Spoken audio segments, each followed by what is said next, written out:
Hi writers, welcome to week 14. This video is just a recap, what's going on.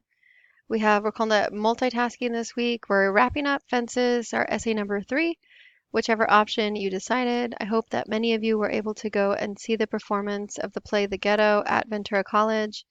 I saw it on Wednesday and it was so wonderful. But if you didn't get a chance to see it, there's all kinds of plays that happen all throughout our area, our county, all the way into LA. You can check out happenings or just go on to the Ventura City website and it will kind of show you a preview of the plays that are going on. The Rubicon has ongoing plays as well.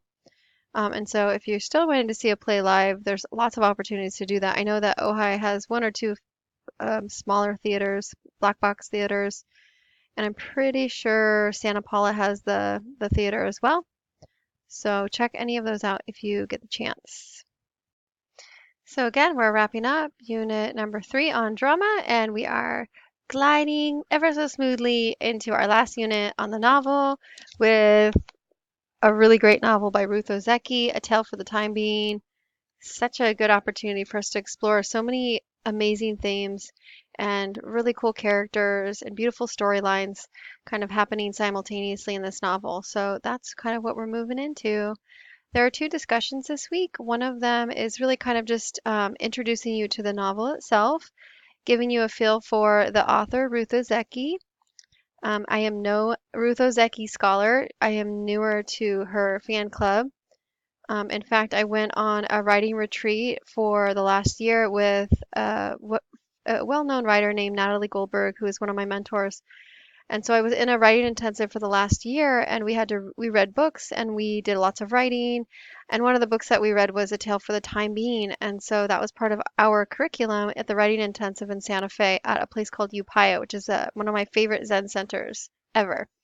And so that's where I was introduced to this book back in February. And after I read it, I just knew that I was going to bring it into my own curriculum because it's such a beautiful tale. Very well written, characters are stimulating, storyline is multifaceted and dynamic, and it's just very interesting. So here is Ruth Ozeki. I wanted to give you guys a snapshot of what the book was. I was able to find a book trailer so you can kind of see a visual of the story, which is so rare with novels unless they're turned into a film. We also have an interview with Ozeki at the AWP Book Fair, which is a bigger, you know, uh, publication fair. And so you get some insight into her thoughts on the book. That's 2016. And then the last one is um, the the the philosophy behind the book, which I thought was really interesting when I found this particular video. So again, you're looking at two interviews and a book trailer for this discussion to kind of get you excited about some of the themes, get you kind of thinking about the process the writer went through, that Ozeki went through, to get inside her mind a little bit. Sometimes we have the pleasure of being able to talk to the author or listen to interviews with the author, and that sheds light on the book itself, the process of writing, and also the content that goes into the book. And so it's really nice to have that. Oftentimes we don't have that, but we're lucky to have that with Ozeki's piece. She has many other books. This is just one of her books. I haven't read her other books, but I would be very interested to hear from those of you that have. So on this discussion, after you watch the interviews and the trailer, you're going to post a page or two paragraphs on your thoughts about the novel so far based on hearing about it from Ozeki. What surprised you or excited you or got you thinking? Again, you're using your critical thinking skills to explore and question and challenge what you heard. So engaging with ideas, this is our critical thinking component. And then going back to week 14, there's just one other discussion, and that's the first part of the book.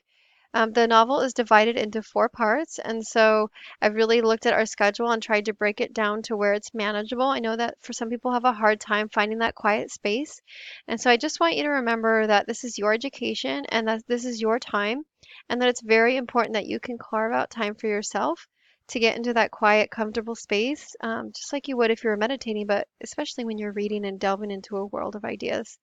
So that's what's happening this week.